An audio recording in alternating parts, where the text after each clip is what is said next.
కానీ ఈ రోజున ఒక టాపికల్గా ఒక అంశం గుండా నేను వెళ్ళాలని ఇష్టపడుతున్నాను. ఎందుకు నేను అంశం గుండా వెళ్తున్నానంటే, చాలా పునాదులు కలిగిన ప్రశ్నలు ఈ రోజున క్రైస్తవ విశ్వాసులకు తెలియకపోవడం చాలా బాధాకరమైన విషయం. కాబట్టి ఆ పునాది కలిగిన ప్రశ్నలను నేను ఉండడానికి ప్రయత్నిస్తాను. జనరల్గా ఒకవేళ మిమ్మల్ని అడిగితే మనలో తరచుగా వేసుకునే ప్రశ్నలు ఇలా ఉంటాయి.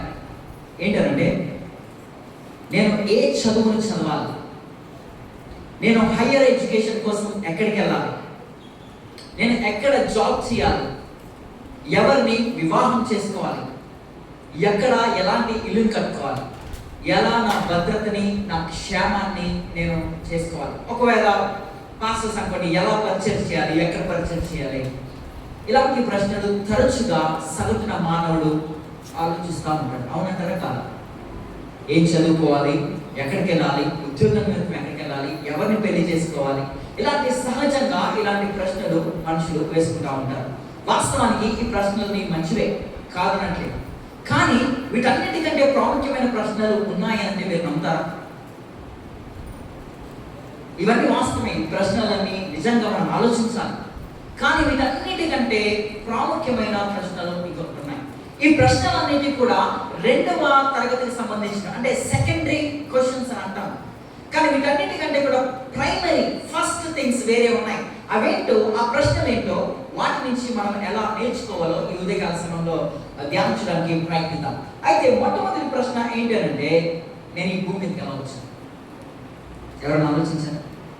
2, ఈ భూమి మీద నేను ఎందుకున్నాను? The purpose of life. ఎవరైనా ఆలోచించాను? 3, నా ప్రస్తుత పరిస్థితి ఏంటి, నా భవిష్యత్తు గమ్యం ఏంటి? 4, నేను ఎలా రక్షించబడను? 5, ఇప్పుడు నేను ఎలా జీవించాలి? ఈ ప్రశ్నలు ఏ మానవుడైనా తరచుగా ఆలోచిస్తూ ఉంటాడు.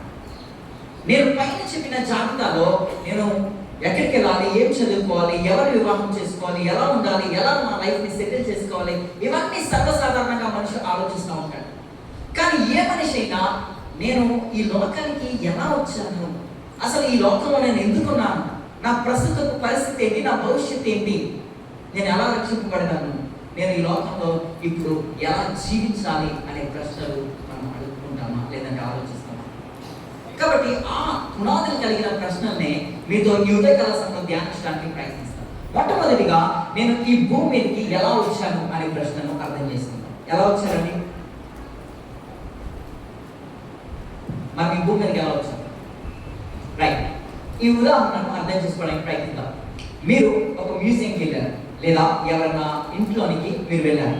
మీరు వెళ్ళినప్పుడు అక్కడ చక్కటి ఫ్రేమ్ కనబడ్డది, చక్కటి పెయింటింగ్ కనబడ్డది.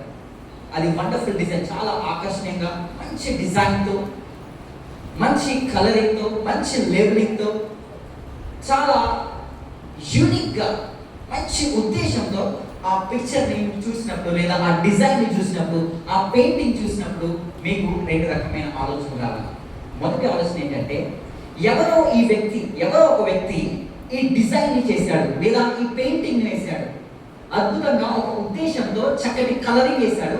ఎక్కడ ఏ కలర్ వేయాలో, ఎక్కడ ఏ పాయింట్ పెట్టాలో ఎగ్జాక్ట్గా అలా డిజైన్ చేశాడు, ఒక ఉద్దేశంతో డిజైన్ చేశాడని ఆలోచిస్తారా? లేదా రెండో విధంగా ఆటోమేటిక్గా కొన్ని కలర్స్ కింద పడ్డాయి, ఆ కలర్స్ కింద పడి వాటంతటి వాటి కలర్ వేసేసుకున్నాయి, వాటంతటి వాటి డిజైన్ వేసేసుకున్నాయి, వాటంతటి వాటి లేబులింగ్ వేసేసుకుంది, అలా తీసుకొచ్చి ఇక్కడ అతికించారని అంటారు. ఈ రెండింటిలో ఏది కరెక్ట్? ఫస్ట్. ఎందుకు? ప్రతి పేజ్ వెనకాల ఒక పెయింటర్ ఉంటాడు, ప్రతి డిజైన్ వెనకాల ఒక డిజైనర్ ఉంటాడు. అలాగే మన ఉనికి వెనకాల ఒక వ్యక్తి ఉంటాడు, ఆయనే దేవుడు అంటారు. మన క్రియేషన్ వెనకాల క్రియేటర్, సృష్టి వెనకాల సృష్టికర్త. ఏ రకంగా అయితే మనం ఒక పెయింటింగ్ ఒక డిజైన్ వెనకాల పెయింటర్ డిజైన్ ఉన్నారో, అలాగే సృష్టి యావత్తు వెనకాల సృష్టికర్త అయిన దేవుడు ఉన్నాడు. అయితే ఇది నేను చెప్పిన వాళ్ళు, కానీ బైబిల్ ఏం చెప్తుంది మన ఉనికి గురించి, మనం ఈ లోకానికి ఎలా వచ్చామని బైబిల్ ఏం చెప్తుంది అనే విషయాన్ని అర్థం చేసుకుంటే, 100వ కీర్తన 3వ వచనం, అలాగే 119వ కీర్తన 73వ వచనం. దయచేసి మీరు ఎవరు చదవనవసరం లేదు, నేను చదువుతాను, మీ కళ్ళతో ఆ వచనాన్ని చూడడానికి, మీ చెవులతో వినడానికి ప్రయత్నించండి.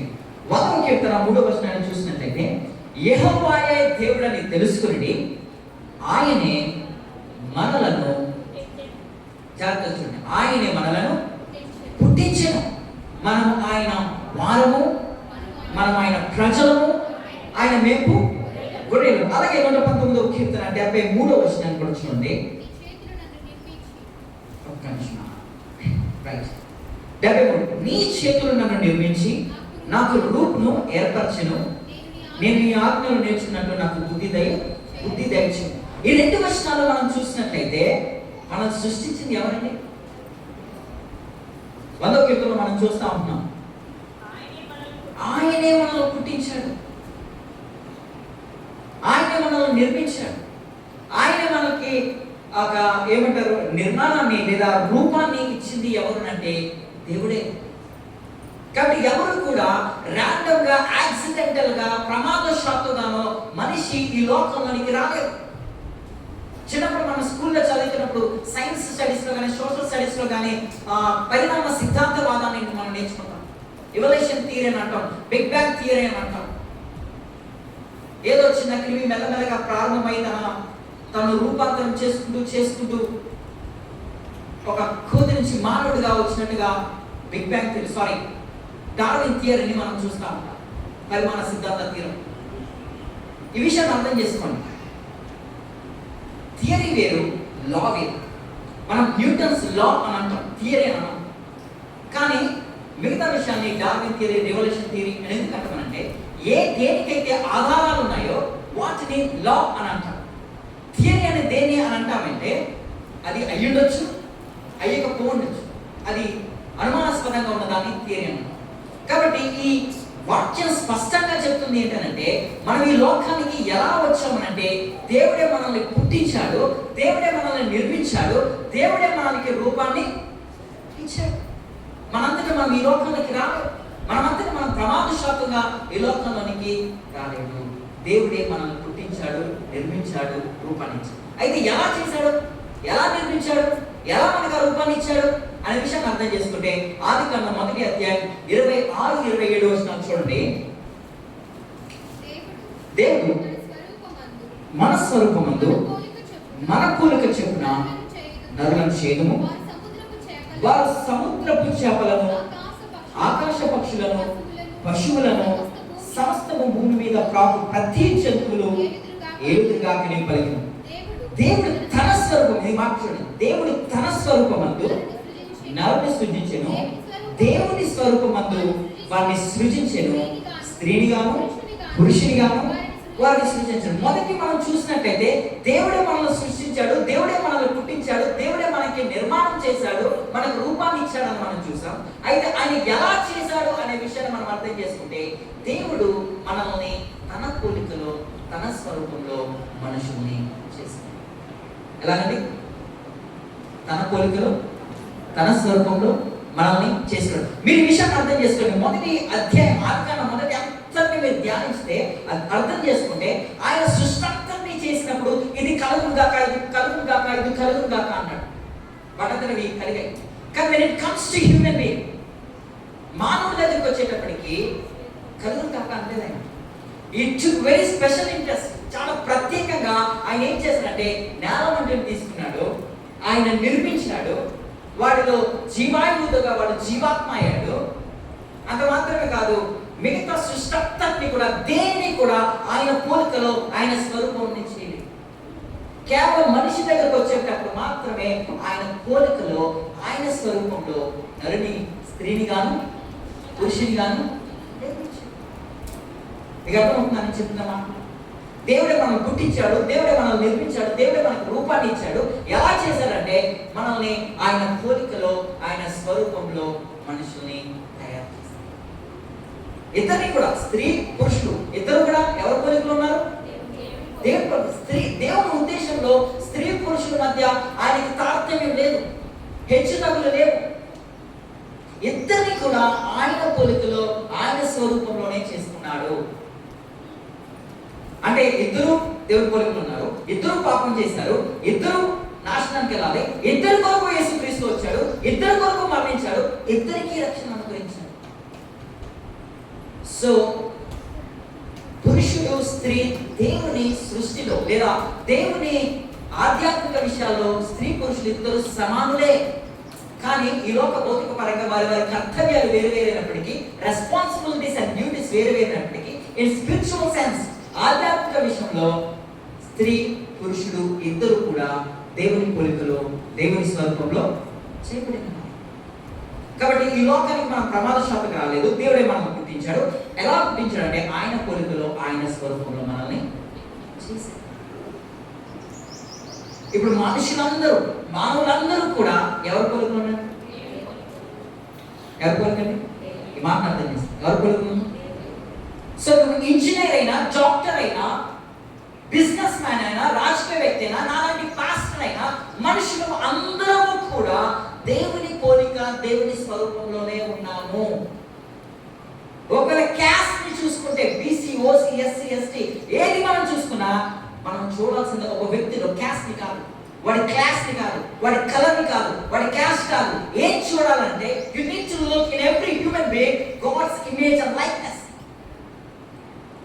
ఒక వ్యక్తిని మనం చూసినప్పుడు లేదా ఒక వ్యక్తిని మనం ట్రీట్ చేసేటప్పుడు ఈ రకంగా చూడాలి. నేనే ఏ రకంగా అయితే దేవుని పోలికలో దేవుని స్వరూపంలో చేయబడ్డానో అలాగే ఈ వ్యక్తి కూడా దేవుని పోలికలో దేవుని స్వరూపంలో చేయబడ్డాడు. కాబట్టి మీరు నన్ను అడిగితే మీ గుర్తింపు ఏంటి బ్రదర్ అని అంటే, నా గుర్తింపు పాస్టర్ కాదు. మన గుర్తింపు నేను చేసే ఉద్యోగం, నేను చేసే పని, నేను చేసే నాకున్న ఆస్తి, అంతస్తు, జ్ఞానం, తెలివి ఇవేవి కూడా మన గుర్తింపు కాకూడదు. మన గుర్తింపు ఏంటి అని అంటే, నేను దేవుని పోలికలో దేవుని స్వరూపంలో చేయబడ్డాను. This is our identity. ఇది మన గుర్తింపు.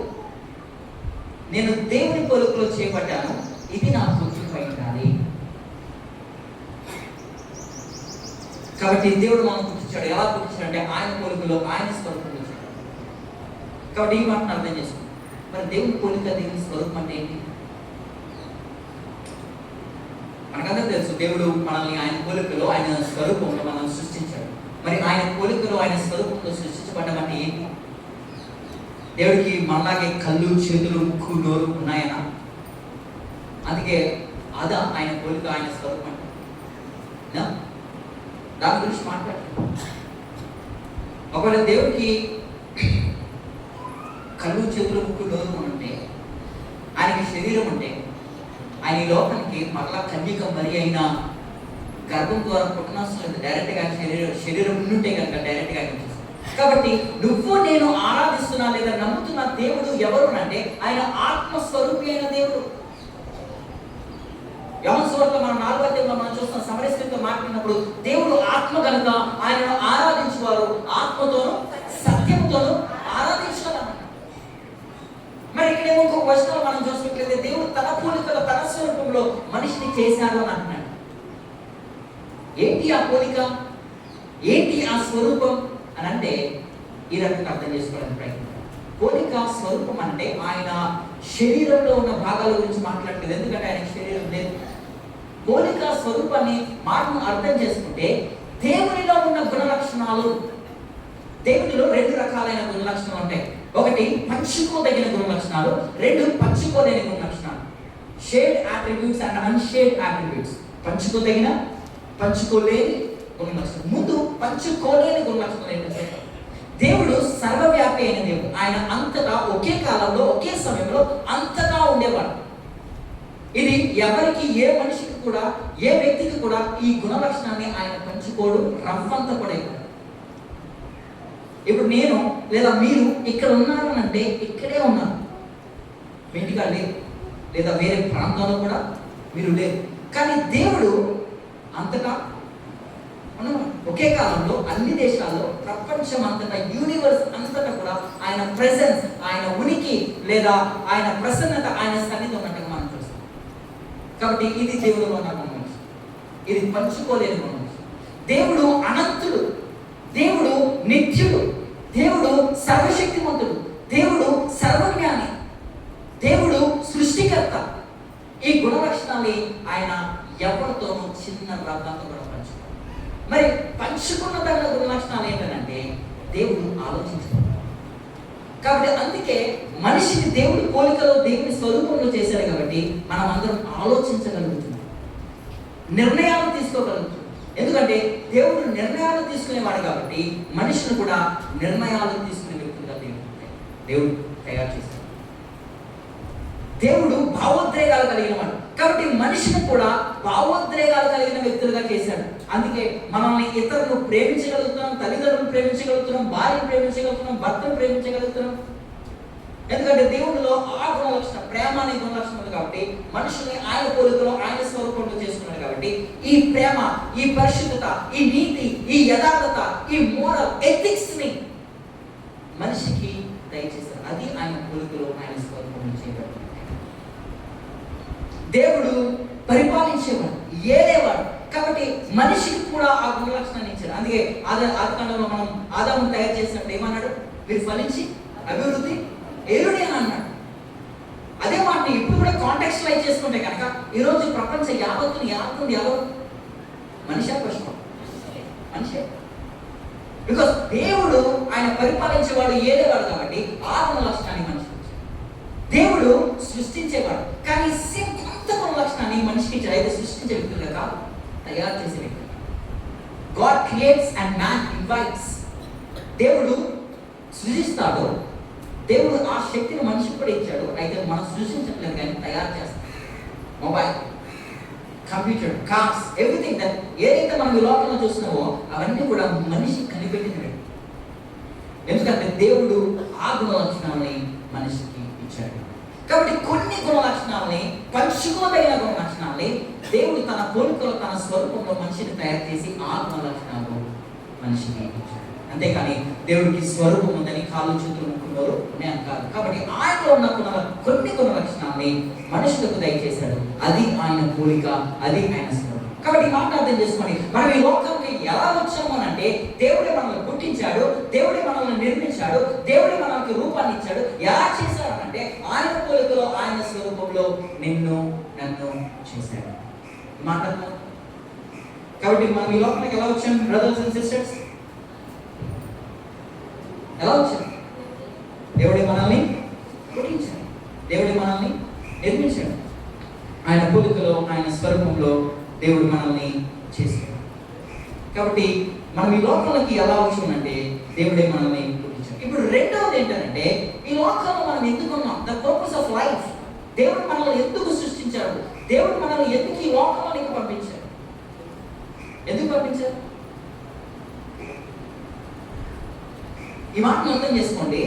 మనిషి సగటున మానవుడు వాడికి తన జీవితం ఒక ఉద్దేశం తెలియక జీవిస్తున్నాడు. అందరూ పుడుతున్నాం, అందరూ చదువుకుంటున్నాం, అందరికి ఒక టైంలో జాబ్ వస్తుంది, అందరికీ మ్యారేజెస్ వస్తున్నాయి, పిల్లలు పుడతారు, మనవలు పుడతారు, ముసలోళ్ళు అయిపోతారు, చనిపోతారు. కానీ అసలు ఇందుకే నా దేవుడు మనల్ని నిర్మించింది, ఇందుకే నా దేవుడు మనల్ని పుట్టించింది, ఎందుకే నా తన పోలికలు తన స్వరూపాన్ని మనకి ఇచ్చింది. మనిషి జీవిత ఉద్దేశం తెలియదు, లేదా వాడి దాని గురించి ఆలోచించే ఆలోచన కూడా లేదు. మీరు ఒకవేళ కనుక ఈ మైండ్కి ప్రాణం ఉంటే ఈ మైండ్ మీరు అడిగితే హే మైండ్ నీ పర్పస్ ఏంటి అని అంటే ఇది ఏం చెప్తుంది తెలుసా? నా పర్పస్, నా ఉద్దేశం ఏంటంటే అక్కడ అందరికీ వినపడడానికి నేను ఉపయోగపడతాను. ఒకవేళ మీ ఫ్యాన్కి ప్రాణం ఉండి ఫ్యాన్ వినంటే హే నీ పర్పస్ ఏంటి అని అంటే ఫ్యాన్ ఏం చెప్తుందంటే అందరికీ నేను చక్కటి గాలిని, చల్లని గాలిని ఇవ్వడానికి. ఒకవేళ కార్ని మీరు అడిగితే కార్ అంటది నేను మనుషుల్ని ఇక్కడి నుంచి అక్కడికి జారవేయడానికి. ఇది నా పర్పస్. అయితే నేనేమో అంటున్నాను, వాట్ ఈజ్ యువర్ పర్పస్? మీ జీవితంలో మీ ఉద్దేశం ఏంటి? అందుకే నేను అన్నాను మొదట్లో, మనిషి అన్ని రకాల ప్రశ్నలు ఆలోచిస్తున్నాడు కానీ దేవుడు మనల్ని ఎందుకు పుట్టించాడు, నా పర్పస్ ఏంటి అనే ఉద్దేశాన్ని సగటున మానవుడు ఆలోచిస్తాడు. కాబట్టి దాన్ని నేను ముట్టడానికి నేను ప్రయత్నిస్తాను. కొలస్సీయులకు రాసిన పత్రిక 1వ అధ్యాయం 16వ వచనం. ఎలాగా ఆకాశమందున్నవి, భూమి మీద ఉన్నవి, అదృశ్యమైనవి కానీ దృశ్యమైనవి కానీ స్వయం అవి సింహాసనములైనను ప్రభుత్వములైనను ప్రధానమైనను అధికారములైనను సర్వమును, ఈ మాట చూడండి, సర్వమును ఆయన యందు సృజించబడెను, సర్వమును ఆయన ద్వారాను ఆయనను బట్టి సృజింపబడి. ఈ మాట అర్థం చేసుకోండి. సమస్తం ఆయన చెప్తున్నాడు, ప్రభుత్వమైన సింహాసనమైన ఆకాశంలో కనిపించినవి అన్నీ కూడా సమస్తము ఆయన ద్వారా ఆయనను బట్టి సృజించబడి. ఒక ఇంగ్లీష్ ట్రాన్స్లేషన్ మనం చూస్తే everything I created by him and for him అంటే దాన్ని ఒకవేళ ఇప్పుడు మోడర్న్ తెలుగులో ట్రాన్స్లేట్ చేస్తే అన్ని సమస్తము ఆయన ద్వారా ఆయన కొరకు సృష్టించబడి. అలాగే హెబ్రీయులకు రాసిన పత్రిక 2:10 కూడా చూడండి,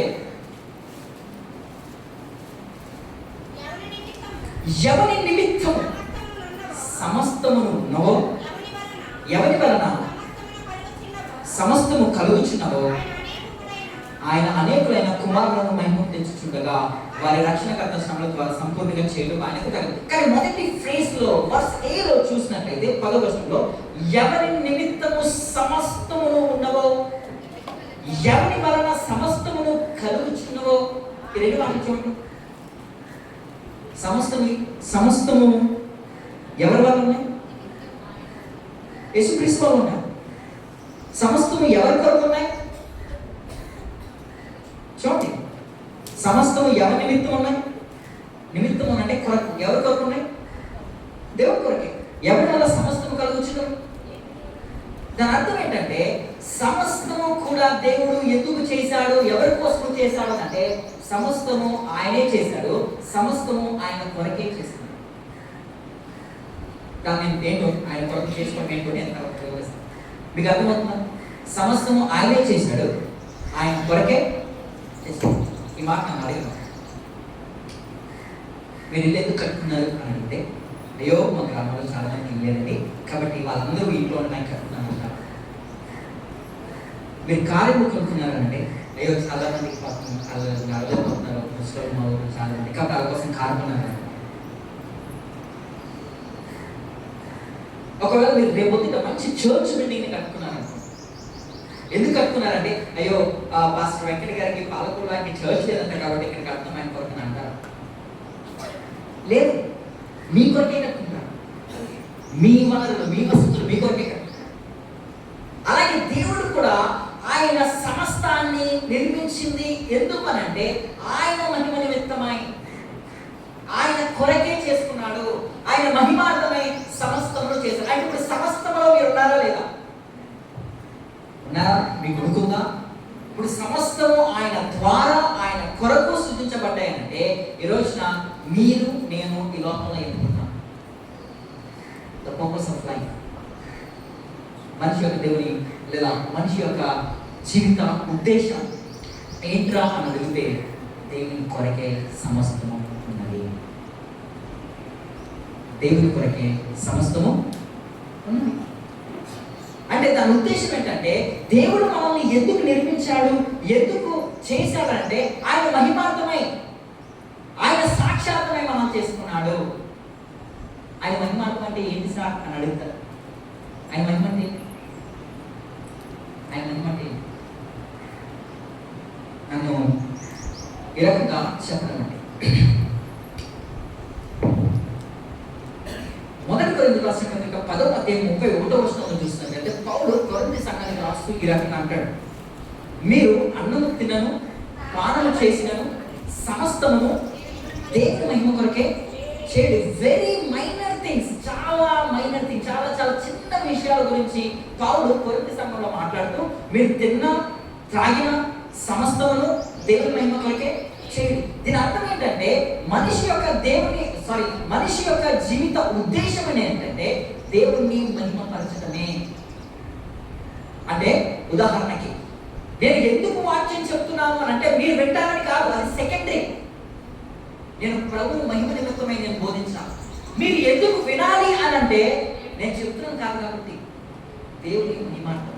మీరు ఎందుకు పరిచయం చేయాలి, ఎందుకు పాటలు పాడాలి, ఎందుకు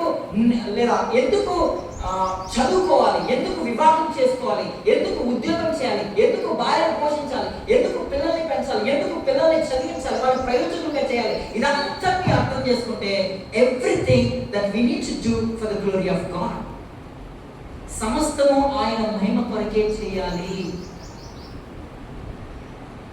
నేను బైబిల్ కాలేజ్లో చదువుతున్నప్పుడు ఒకసారి నాకు చెప్పిన మాట ఏంటంటే, హే వెంకట్, ఈ విషయాన్ని గుర్తుపెట్టుకో, నువ్వు ప్రతి రాత్రి పడుకునే టైంలో ఈ ప్రశ్నలు ఖచ్చితంగా వేసుకో. ఏంటి అంటే, ఈరోజు నేను చేసిన ఫ్రమ్ ద బిగినింగ్ నుంచి ఎండింగ్ వరకు, మొదటి లేచిన ఆ నిమిషం నుంచి ఆఖరి పడుకునే నిమిషం వరకు నువ్వు చేసిన ప్రతి దానిలో ఎవరి మహిమ కొరకు చేశావు? అప్పుడు నాకు ఆ విషయాన్ని పెద్దగా సీరియస్గా తీసుకోవాలి. కానీ తర్వాత నాకు అర్థమైన విషయం ఏంటంటే, ఆయన ఎంతగా మార్చేది కూడా నాకు అర్థమైంది. సో ఎవ్రీథింగ్ మనం చేసే ప్రతి పని కూడా, అది ఏదైనప్పటికీ కూడా దేవుడు ఎందుకు దాన్ని చేశారంటే ఆయన మహిమార్థమే చేస్తున్నాడు, ఆయన మహిమ కొరకే చేస్తున్నాడు. కాబట్టి మనిషి యొక్క జీవిత ఉద్దేశం ఏంటంటే దేవుని నామాన్ని మహిమపరచడం. అంటే మీరు అడగచ్చు, మరి నేను ఉద్యోగం చేస్తున్నాను కదండి, నా ఉద్యోగంలో దేవుని ఎలా మహిమపరుస్తాను? Very good, really appreciate. మీకు మొదటి మార్క్ వేస్తాను. ఈ రకంగా అర్థం చేసుకోవడానికి ప్రయత్నిద్దాం. మీరు ఒక ఉద్యోగంలో చేసినప్పుడు ఆ ఉద్యోగంలో నమ్మకంగా పనిచేస్తూ, ఒకవేళ గవర్నమెంట్ ఆఫీసర్లు అయితే మీరు ఎలాంటి లంచం తీసుకోకుండా నీతిగా, నిజాయితీగా, యథార్థతగా పని చేయడమే దేవుని యొక్క.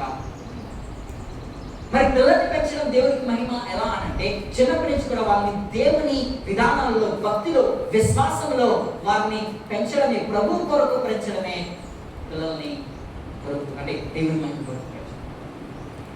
భార్యాభర్తల యొక్క వైవాహిక జీవితం లేదా శారీరక సంబంధం, దట్ ఎవ్రీథింగ్ ఏదైనప్పటికీ కూడా నేను నా భార్యను ఎందుకు ప్రేమించాలి, నా భార్య నన్ను ఎందుకు గౌరవించాలంటే దేవుని మహిమ. Each and every corner that existed for the glory of God. ప్రతి కోణం, ప్రతి పని, ప్రతి ఉద్దేశం దేవుని మహిమ కొరకే చేయాలి. అందుకే దేవుడు మనల్ని సృష్టించాడు, అందుకే దేవుడు మనల్ని నిర్మించాడు, అందుకే ఆయన పోలికను, ఆయన స్వరూపాన్ని ఇచ్చాడు. ఎందుకు ఆయన పోలిక, ఆయన స్వరూపాన్ని ఇచ్చాడంటే ఆయన నామాన్ని కనిపించాడు. అర్థమవుతుంది? కానీ సమస్య ఇక్కడే వచ్చింది. ఇప్పుడు నేను మాట్లాడే మనం అందరం నిజంగా ఆయన పోలిక, ఆయన స్వరూపం ప్రకారంగా జీవిస్తున్నామా? నిజంగా మనం అందరం కూడా ఆయన మహిమార్థమై ప్రతి పనిని చేస్తున్నామా? చేయట్లేదు. జనరల్గా మనం ఏం చేస్తామంటే, వాళ్ళు ఏమనుకుంటారు, వీళ్ళు ఏమనుకుంటారు, లేదంటే మా భర్త ఏమనుకుంటాడు, భార్య ఏమనుకుంటుంది, ఇలాంటి జనరల్గా మనుషులు ఏమనుకుంటారనే దాని గురించి ఆలోచిస్తాం. కానీ దేవుడు ఏమనుకుంటారనే విషయాన్ని మనం ఆలోచించడం మానేస్తాం. దీనివల్ల ప్రభుని ఎలా మహిమపరచగలము అనే విషయాన్ని మనం మర్చిపోయాం. ఎందుకంటే సమస్య అక్కడే వచ్చింది.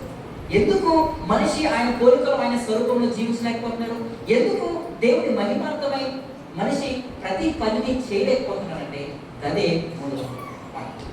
ఏంటంటే మన ప్రస్తుత పరిస్థితి. There something wrong. ఏదో చిన్న తప్పిదం జరిగింది, ఏదో కారణాన్ని బట్టి మనం ఆయన పోలికను, ఆయన స్వరూపాన్ని ప్రతిబింబించలేకపోతున్నాం. ఆ ఏదో కారణాన్ని బట్టి మనం దేవుడి నామాన్ని ప్రతిదీ కూడా ఆయన మహిమార్థమై చేయలేకపోతున్నాం. కారణం ఏంటి, సమస్య ఏంటి అంటే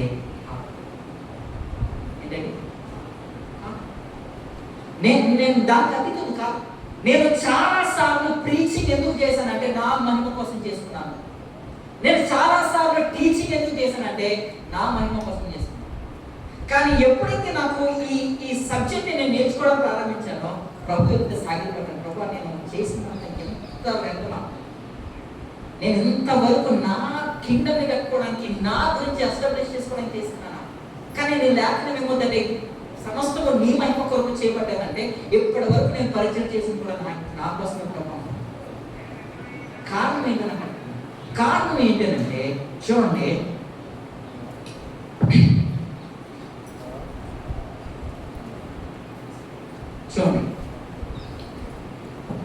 ప్రసంగి 7:29.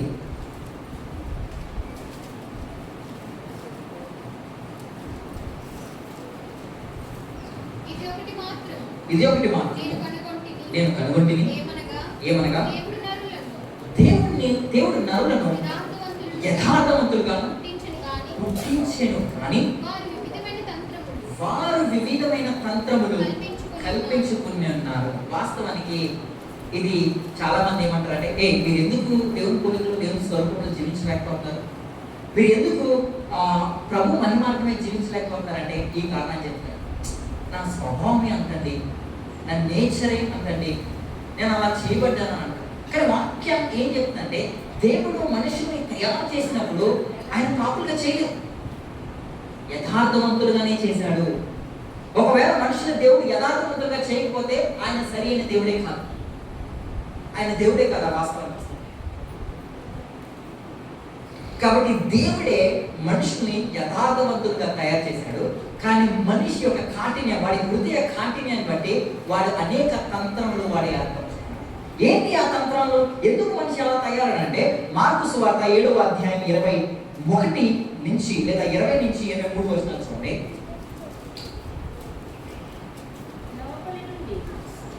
ఒక్క నిమిషం. మార్కు సువార్త 7వ అధ్యాయం, దయచేసి అందరూ వినండి. 20 నుంచి 23 నేను చదువుతాను చూడండి.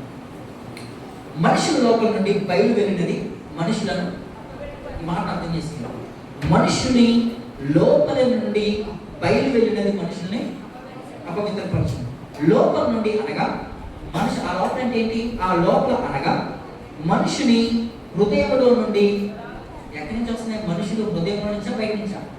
మనుషుల హృదయంలో నుండి దురాలోచనలను, జారత్వములను, దొంగతనములను, నరహత్యలను, వ్యభిచారములను, లోపములను, చెడుతనములను, కృత్రిమమును, కామ వికారమును, మత్సరమును, దేవదూషణయు, అహంభావమును, అవివేకమును వచ్చును.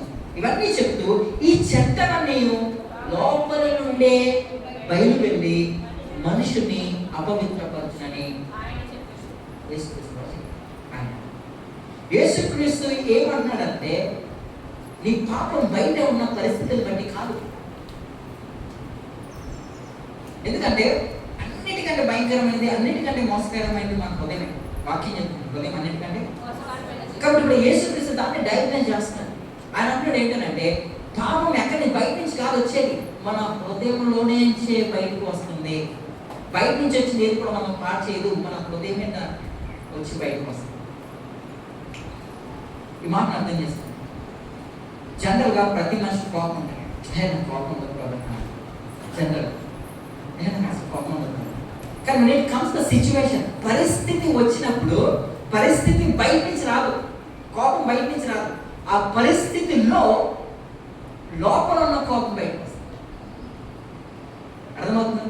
పాపం బయట నుంచి కదే, నేను వాడు అలా రెచ్చగొట్టాడు కాబట్టి నేను ఆ పని చేశాను బ్రదర్, నేను అలా అన్నాను బ్రదర్.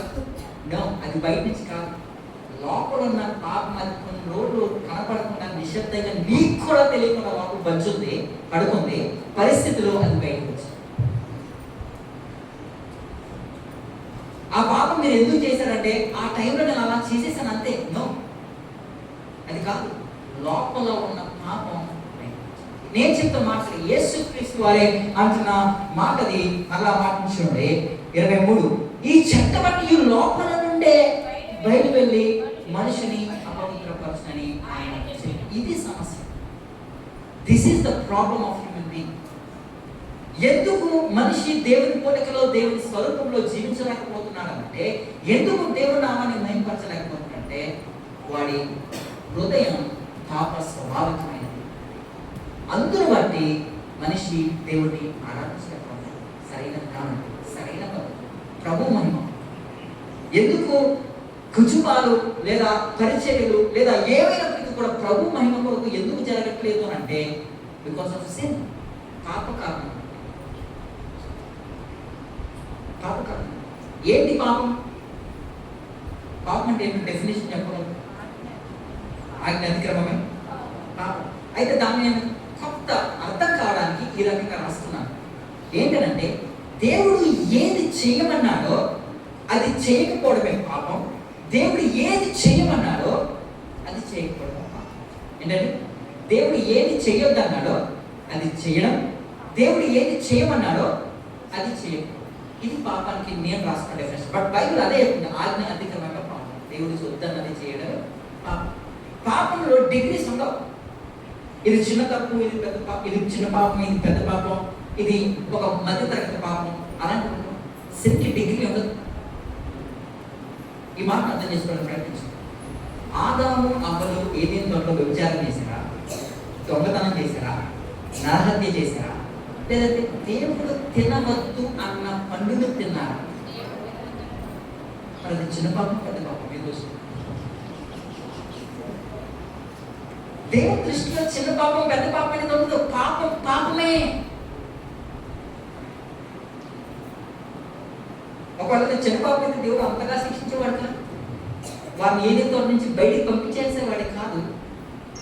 దాని తర్వాత 3వ అధ్యాయం ఆ అధ్యాయం అంతా నేను చూసినట్లయితే ఆదాము చేసిన పాపాన్ని బట్టి నేల శపించబడ్డది, ప్రపంచం శపించబడ్డది, తెగులు వ్యాధులు అన్నీ వచ్చాయి. కష్టదినాల్లోనే ఉండాలి, నువ్వు కష్టపడుతూనే తినాలి, కలిసి వచ్చింది, శాపం వచ్చింది. కాబట్టి ఈ హృదయంలో ఉన్న పాపం ఏం చేసిందనంటే దేవుడి నుంచి మనల్ని దూరం చేసేసింది. ఏం చేసిందండి? దేవుడి నుండి దూరం చేసింది. అందుకనే మనం దేవుని పోలికలో, దేవుని స్వరూపంలో ప్రతిబింబించలేకపోతాం. ఈ పాపం మనల్ని ఏం చేసిందంటే దేవుడి నుంచి మనకి ఎడబాటుని తీసుకొచ్చింది. అంత మాత్రమే కాదు, దేవుని నుండి మానవునికి మాత్రమే కాదు, మనుషులకు మనుషుల మధ్య కూడా వైర్యాన్ని తీసుకొచ్చింది ఈ పాపం. అందుకే చూడండి, అన్నదమ్ముల మధ్య గొడవలు, కక్షలు, హత్యలు, లేదంటే మోసాలు, అబద్ధాలు, ఇవన్నిటిని చూసినట్లయితే పాపం దేవునికి మనకి మధ్య దూరాన్ని తీసుకొచ్చింది. అలాగే మనిషికి మధ్య కూడా వైర్యాన్ని తీసుకొచ్చింది. అంత మాత్రం కాదు, ఈ పాపం సృష్టి యావత్తును కూడా పాడు చేసింది. రోమిలకు రాసిన పత్రిక 8వ అధ్యాయం 29వ వచనాన్ని చూసినట్లయితే సృష్టి యావత్తు కూడా ప్రసంవేదన పడుచు మూలుగుచ్చు ఉన్నది అన్న మాట మనం చూస్తాం. దేవుడు సృష్టించినప్పుడు సృష్టిలో వైరసెస్ లేవు, తెగులు లేవు, భూకంపాలు, ప్రళయాలు, తుఫాన్లు లేవు. ఎప్పుడైతే ఆదాము పాపం చేశాడో 3వ అధ్యాయంలో 5వ వచనంలో జలప్రళయం వస్తుంది, నిర్గమకాండంలో తెగులు వస్తుంది, దేశం మీద దేశం కొట్టుకున్నట్టుగా మనం దీనంతటికీ కారణం ఏంటంటే పాపం, సిన్. ఆ కారణాన్ని బట్టే మనము దేవుని పోలికలో దేవుని స్వరూపంని ప్రతిబింబించలేకపోతున్నాం. ఆ కారణాన్ని బట్టే దేవుని నామాన్ని మహిమపరచుకోలేకపోతున్నాం. కాబట్టి మనం ఎక్కడి నుంచి ఈ లోకంకి వచ్చామంటే దేవుడే మనల్ని పుట్టించాడు, దేవుడే మనల్ని నిర్మించాడు, దేవుడే మనల్ని ఆయన పోలికలో ఆయన స్వరూపంలో చేసుకున్నాడు. ఎందుకు చేసుకున్నాడు అంటే ఆయన మహిమాత్మై చేసుకున్నాడు. కానీ ఎందుకు సగటు మానవుడు ఆ రకంగా జీవించలేకపోతున్నాడంటే కారణం. సో పాపాన్ని తొలగించాలి, పాపంలో నుంచి మనం బయటికి రావాలి. అప్పుడే తిరిగి దేవుని పోలికను, దేవుని స్వరూపాన్ని ప్రతిబింబించగలరు. దేవుని మహిమాత్మై మనిషి ప్రతిదీ కూడా చేయగలరు. కానీ మనిషిని ఈ రోజున పాపాన్ని పోగొట్టడానికి ప్రయత్నించలేదు. ఈ మాటను అర్థం చేసుకోవడానికి ప్రయత్నం. మీరు ఒక మంచి చెట్టు వేసారు, అది కొబ్బరి చెట్టు కావచ్చు, మాట చెట్టు కావచ్చు. దాని కాలం అది వచ్చినప్పుడు చెడ్డ ఫలాన్ని ఇస్తున్నాను. ఏమిస్తుంది? చెడ్డ ఫలం. దానికి తగినట్టుగా అది ఫలాన్ని ఉంటుంది. చెడ్డ ఫలాన్ని ఇస్తుంది, చెడు ఫలాన్ని ఇస్తుంది. అప్పుడు మీరు ఏం చేస్తారు? ఏంట్రా ఈ చెట్టు చెడ్డ ఫలాన్ని ఇస్తుందని చెప్పేసి ఆ చెడ్డ ఫలాన్ని పీకేస్తారు, కోసేస్తారు. అయిపోయింది పని అంటారు, పీకేసాం కదా. మళ్ళీ నెక్స్ట్ దాని కాలం వస్తుంది, దాని సీజన్ వస్తుంది, మళ్ళీ ఏమొస్తాయి? మళ్ళీ చెడ్డ. ఎందుకు? మీరు ఫ్రూట్ని కట్ చేస్తున్నారు, but you need to go to the root. వేరులో దానికి సమస్య ఏంటో అక్కడ ఫైండ్ అవుట్. ఆ వేరు తలమో, దాన్ని సారంతో చేయడమో, దానికి కావాల్సిన ఎరువునో లేదంటే దేన్నో వేసి దాన్ని సరైన పద్ధతిలో మరణాలు తీసుకోవడానికి ప్రయత్నించాలి. ఒక అలా కాకుండా నువ్వు పైనే ఉన్న ఫ్రూట్స్ని కట్ చేస్తావు అంటే దాని కాలంలో మళ్ళా చెడ్డ ఫలాలను ఇస్తూనే ఉంటాయి. మనిషి కూడా చేసేది ఈ రోజున అదే. ఏం చేస్తున్నానంటే మనిషి పాపం హృదయంలో నుంచి వస్తే మనం ఏం చేస్తున్నామంటే పైన ఉన్న అలవాట్లు మార్చడానికి ప్రయత్నిస్తున్నాం. హార్ట్ని కాదు, మారాల్సిన అలవాటు కాదు హృదయం. హృదయం మారితే ఆటోమేటిక్గా అలవాటు మారు, వేరు మారితే ఆటోమేటిక్గా ఫ్రూట్ మారు. జనరల్ కౌన్సిలింగ్ కి క్రిస్టియన్ కౌన్సిలింగ్ ఉన్న వ్యత్యాసం ఏంటి తెలుసా? బయట కూడా ఆ తాగుడు, మందు తాగుతులు, వ్యభిచారం చేయకూడదు జనరల్ అందరూ చెప్తారు, దానికి తగిన మెడిసిన్స్ కూడా ఇస్తారు. వాళ్ళందరూ కూడా హ్యాబిట్స్ మీద, అలవాట్ల మీద వాళ్ళు కాన్సన్ట్రేషన్ చేస్తారు. అందుకే మనిషి కూడా ఏం చేస్తాడంటే నేను మారాలని ఏం చేస్తాడంటే కొన్ని రోజులు మానేస్తాడు, మరలా ఏదో రోజున పాపం చేస్తాడు. కారణం ఏంటి? పైన ఉన్న అలవాట్లను కట్ చేస్తున్నాం, అది కాదు, బయట నుంచి వచ్చేది కాదు. The problem is heart.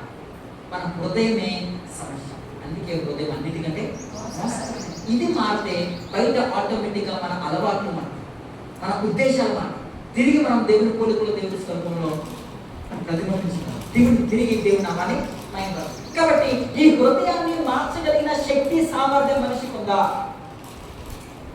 హృదయం మార్చుకోవడానికి మనిషికి ఆ శక్తి సామర్థ్యం ఉందా? లేదు. అందుకనే ఈ సమస్యకు పరిష్కారం దేవుడే. అందుకనే యేసు క్రీస్తు వారు త్రిత్వంలో రెండో వ్యక్తి అయిన దేవుడు. యేసు క్రీస్తు దేవుడు. ఈ మాటను పదే పదే ఎందుకు చెప్తున్నట్టే, ఈరోజు నా తెలుగు రాష్ట్రాల్లో యేసుక్రీస్తు దేవుడు కాదనే వేరే నిజమని దుర్బోధ. అందుకని మరలా మన హృదయాన్ని మార్చడానికి, మన అంతరంగంలో ఉన్న పాపం నుంచి విడిపించడానికి, మనల్ని విమోచించడానికి, మనల్ని తిరిగి ఆ పోలికలో, ఆ స్వరూపంలో, ఆ మహిమార్గమై జీవించడానికి త్రిత్వంలో రెండో వ్యక్తి అయిన యేసు క్రీస్తు వారు ఈ లోకానికి మానవుడు. మన హృదయంలో నుంచి, మన పాపం నుంచి మనంతటి మనం బయటకు రాలేము. కాబట్టే యేసు క్రీస్తు వారే పరమును విడిచి, అందుకే చూడండి తీర్పు రాసిన పత్రిక 2వ అధ్యాయం 11వ వచనం, మన సమస్యకి పరిష్కారం దేవుడే. తీర్పు రాసిన పత్రిక 2:13 అనగా ఈ మాట చూడండి, అనగా యేసుక్రీస్తు గురించి చెప్తున్నాను. యేసుక్రీస్తు గురించి వాక్యం చెప్తుంది, మహాదేవుడు మన రక్షకుడైన. చాలు, రెండు మాటలు చూడండి. యేసుక్రీస్తు గురించి బైబిల్ ఏం చెప్తుంది? ఆయన మహాదేవుడు, ఆయన గొప్ప దేవుడు, మన రక్షకుడు. కాబట్టి దేవుడే మనల్ని పుట్టించాడు. కాబట్టి దేవుడే మనల్ని తిరిగి రక్షించాలి. ఎందుకంటే మనము ఎఫెసీయులకు రాసిన పత్రిక 2వ అధ్యాయం వెళ్ళాల్సినది, కానీ అక్కడ మనము చచ్చిపోయిన వారమై ఉన్నాం. మన పాపముల చేత, అపరాధముల చేత చచ్చిన వారమై ఉన్నాం. చచ్చినోడు లెక్కలు కదా. మీ ఇంట్లో ఎవరైనా చనిపోతే పడుతుంది చాలా లెగుని అంటారు. ఒకళ్ళు లెగుస్తారు, ఒకళ్ళు లెగిస్తే కూడా మీరు ఎవరైనా ఉంటారు. మన పాపముల చేత, అపరాధముల చేత చచ్చిన వారమై ఉన్నాం. ఖచ్చితంగా మనం పాపముల చేత, అపరాధముల చేత, అంటే ఇది మాట్లాడుతుంది ఏంటంటే ఫిజికల్ డెత్ గురించి కాదు, స్పిరిచువల్లీ వి ఆర్ డైయింగ్. ఆధ్యాత్మికంగా మనం చచ్చిపోయాం. ఆధ్యాత్మికంగా మనం ఎప్పటికీ దేవుణ్ణి తెలుసుకోలేము. ఎందుకంటే పాపాన్ని బట్టి దేవునికి దూరంగా అయిపోయాం. కాబట్టి ఈ చచ్చిపోయిన పరిస్థితిలో ఉన్న ఈ స్థితిలో మన తిరిగి ఆధ్యాత్మికంగా బలపరచగలిగింది, ఆధ్యాత్మికంగా మనల్ని లేవనెత్తగలిగిన శక్తి, సామర్థ్యం ప్రభువైన యేసుక్రీస్తు వారికి ఉంది. కాబట్టి ఆయన తండ్రితో ఉన్న సమానత్వాన్ని విడిచిపెట్టి, పరముడు విడిచిపెట్టి ఆయన ఈ లోకానికి మానవుడిగా వచ్చాడు. ఎందుకనంటే మన హృదయం మార్చడానికి. ఈ మాట అర్థం చేసుకోండి. యేసుక్రీస్తు వారు ఈ లోకానికి ఎందుకు వచ్చాడు అంటే అప్పులు తీర్చడానికో, నీకు రోగాలు మార్చడానికో, వేరే కారణాలు బట్టి కాదు. నీ భర్త మార్చడానికో, నీకు వివాహం కాకపోతే వివాహం చేయడానికో, నీకు ఉద్యోగం లేకపోతే ఉద్యోగం చేయడానికో, వీటన్నిటి ఉద్దేశం కాదు. యేసుక్రీస్తు ఈ లోకానికి వచ్చి మరణించింది. గాస్పెల్ని, సువార్తని అంత చీప్గా చేయకండి.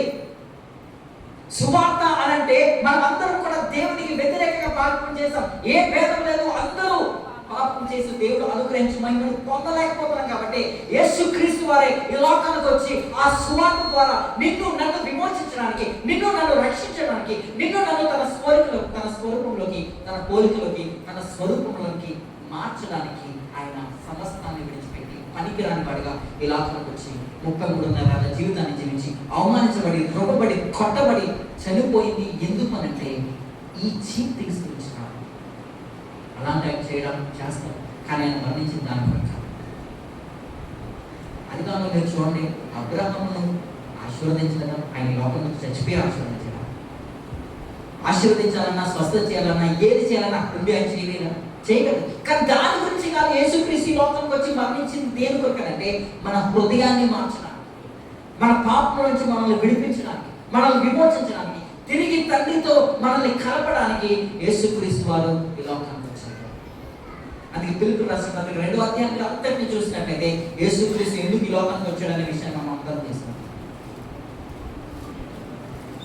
కాబట్టి దేవుడే మనల్ని పుట్టించాడు, దేవుడే మనల్ని నిర్మించాడు, ఆయన పోలికలు ఆయన స్వరూపంలో చేసుకున్నాడు. ఎందుకనంటే ఆయన మహిమార్గమే చేసుకున్నాడు. కానీ మనిషి ఎందుకు ఆయన మహిమార్గమే జీవించలేకపోతున్నాడు అంటే పాప కారణం బట్టి. ఈ పాపాన్ని విడిపించడానికే యేసుక్రీస్తు వారు ఈ లోకానికి వచ్చి తన రక్తాన్ని ఇచ్చారు.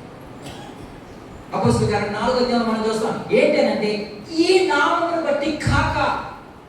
అలాగే యోహాను సువార్తలో నేనే మార్గాన్ని, నేనే సత్యాన్ని, నేనే జీవాన్ని, నా ద్వారా తప్ప ఎవడును, నేను కూడా మార్గాన్ని అన్నాడు, నేనే మార్గాన్ని అన్నాడు.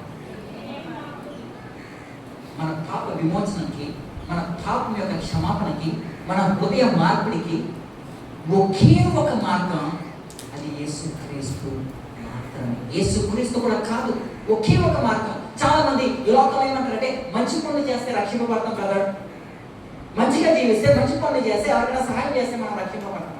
యెషయా గ్రంథం అంటాడు, ఏమంటాడంటే మీ నీతి కార్యాలు ఆయన ఎదుట మురికి గుడ్డల వలె కనబడుచున్నవేనా. యాక్చువల్గా కాదు, హీబ్రూలో పదాన్ని మనం అర్థం చేసుకుంటే, ఆ మురికి గుడ్డ అనే మాటను అర్థం చేసుకుంటే, స్త్రీ యొక్క నెలసరి ఆ గుడ్డ ఎంత మలినమైనదో, ఎంత అదంతా కూడా మురికి పోగట్లేమో, మన నీతి కార్యాలు, మన మంచి పనులు కూడా దేవుని ఎదుట అలాగే కనబడుతున్నాయి. కాబట్టి ఏ వ్యక్తి కూడా, ఏ మనిషి కూడా తనంతటి బయటికి రాలేడు, తనంతటి తను పాపాన్ని జయించలేడు, తనంతటి తను విమోచించుకోలేడు, తనంతటి తను పరలోకానికి వెళ్ళలేడు, దేవుడితో ఆ సంబంధాన్ని కట్టుకోలేడు. కాబట్టి దేవుడే ఇలా. పాపం ఎంత డేంజర్ అంటే, ఎంత భయంకరమైందంటే, సృష్టికర్తైన దేవుడిని ఈ లోకానికి తీసుకొచ్చాడు.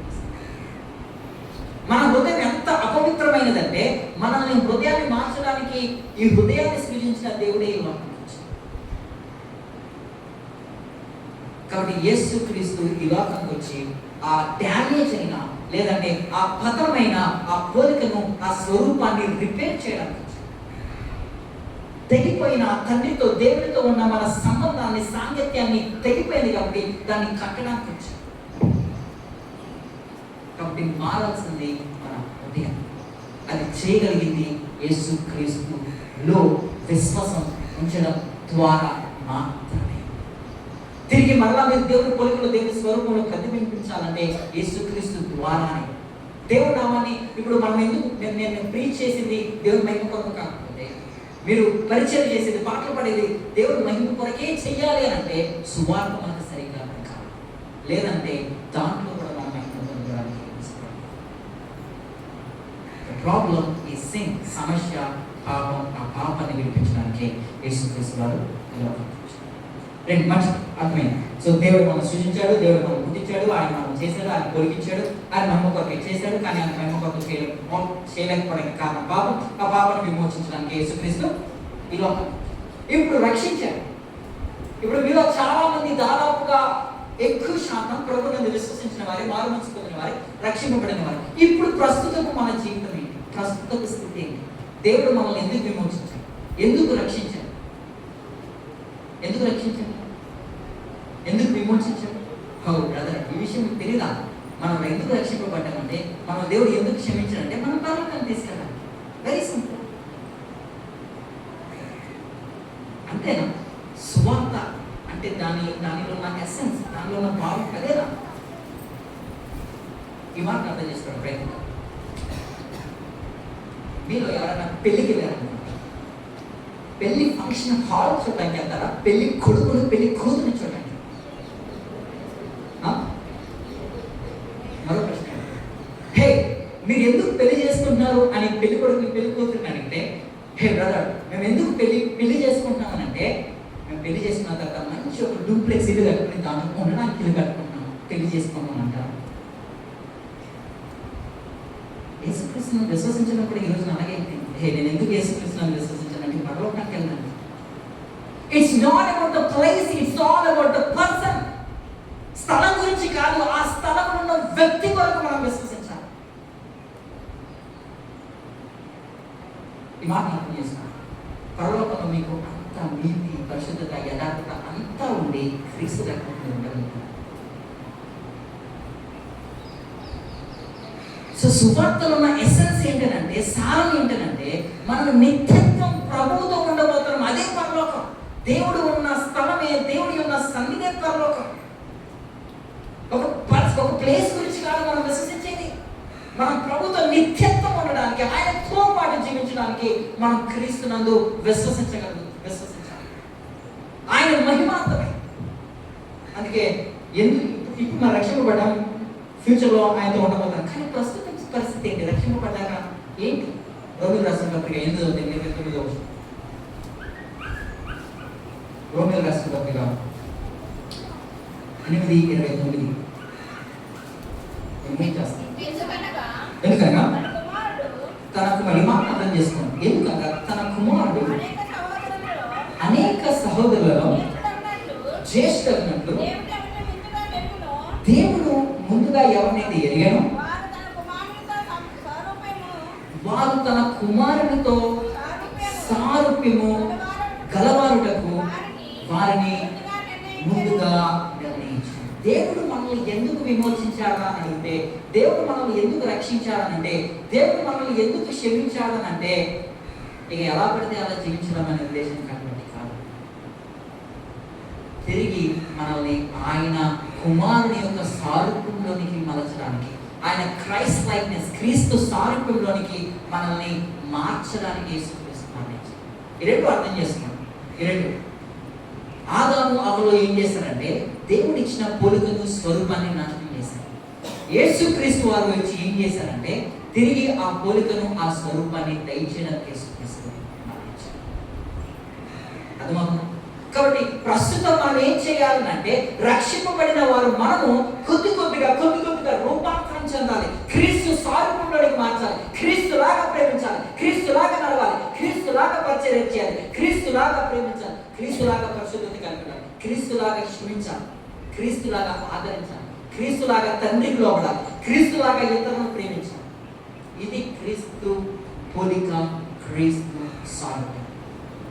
మనం ఎందుకు రక్షింపబడ్డామంటే పరలోకానికి వెళ్ళడం మాత్రమే కాదు, ఆయనతో ఉండడం కొరకు మాత్రమే కాదు, ఈ లోకంలో జీవించడానికి యేసుక్రీస్తు అనే యేసుక్రీస్తు స్వరూపంలోకి మనసుపడడానికి, మారడానికి దేవుడు మనల్ని రక్షించాడు. అందుకే ఈ మాటను అర్థం చేసుకోండి. యేసుక్రీస్తు కల్వరి శిలువలో మరణించేసి మిమ్మల్ని రక్షించేశాను రా, మీరు ఎలా పట్టాలో అందించండి. అందుకే దాదాపుగా కొత్త నిబంధనలో ఉన్న పత్రికలన్నీ కూడా సంఘాలకి రాసి మీరు ఇలా ఉండాలి, ఇలా ఎదగాలి, ఇలా నడవాలి, ఇలా చూడాలి, ఇలా ప్రేమించాలి, ఇలా క్షమించాలి, ఇవన్నీ తిరిగి బాగా చేశారు సంఘానికి. ఎందుకు? ఏదైతే ఆదాము అవ్వలు ఆ పోలికను ఆ స్వరూపాన్ని పతనమయ్యారో తిరిగి యేసుక్రీస్తు రక్తం చేత విమోచింపబడిన మనము ఆ పోలికలో ఆ స్వరూపంలో ఈ లోకంలో బ్రతికినప్పుడు తిరిగి జీవించాలి. యేసుక్రీస్తు దేవుడు మనల్ని ఆయన మహిమార్థమే చేసుకున్నాడు, కానీ పాపం దాన్ని నాశనం చేసింది. యేసుక్రీస్తు దాని నుంచి విమోచించాడు. ఇక నుంచి మనం అందరం కూడా ఆయన మహిమార్థమై జీవించాలి. కాబట్టి మొదటి కొరింథీయులు అలాగే 10:31 మరలా నేను ఆ మాట చెప్తాను. అన్నం తినను, పానం చేసినాను, సమస్తము దేవుని మహిమ కొరకే చేయదు.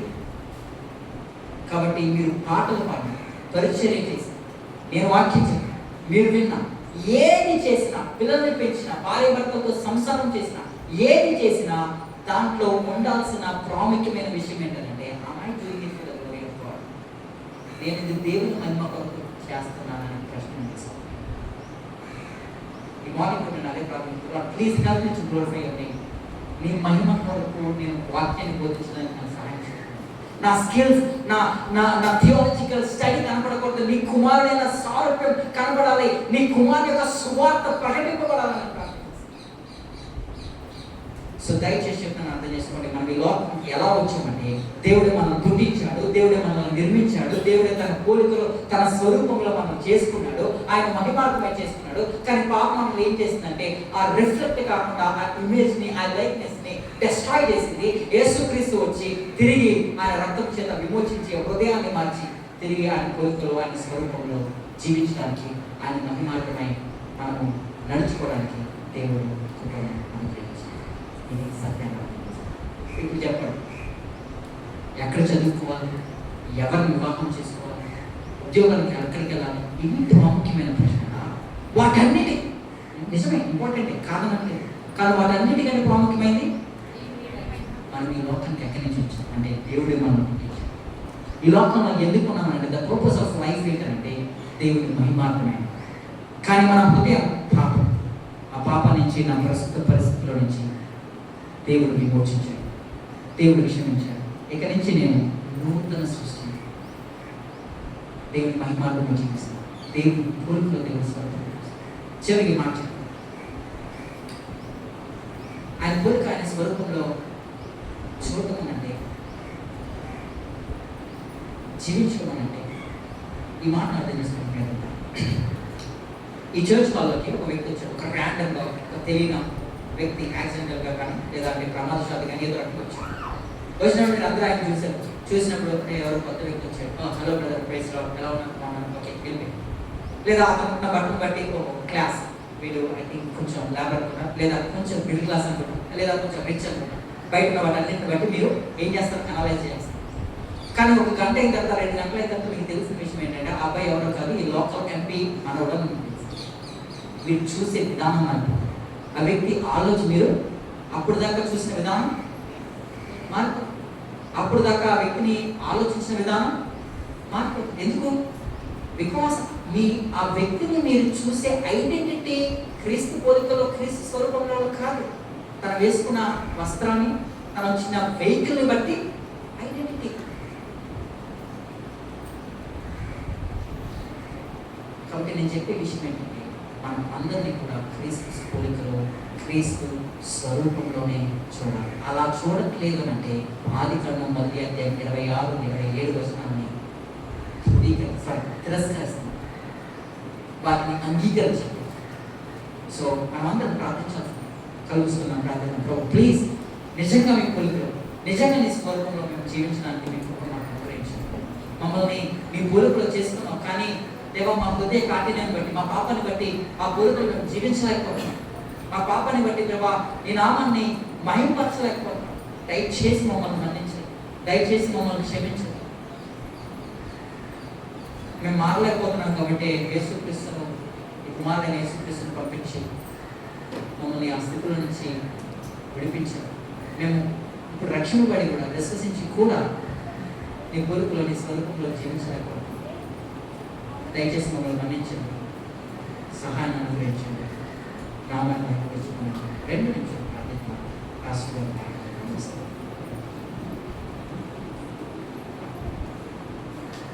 తండ్రి అయిన దేవానికి వందనములు. నీ బిడ్డను మా మధ్యకు తీసుకుని వచ్చి వెంకటను ఎన్నో ట్రైనింగ్లు అయ్యి, థియాలజికల్గా పిహెచ్డి చేసి, రీసెర్చ్ చేసి, ఎంతో విద్యా బోధనం ప్రభు పాదాల దగ్గర నేర్చుకుని ప్రజలకు సువార్తీకరణ అందించాలని భారంతో నీ బిడ్డ ప్రయాసపడుచూనే వచ్చి ఉన్నాడు. హైదరాబాద్లో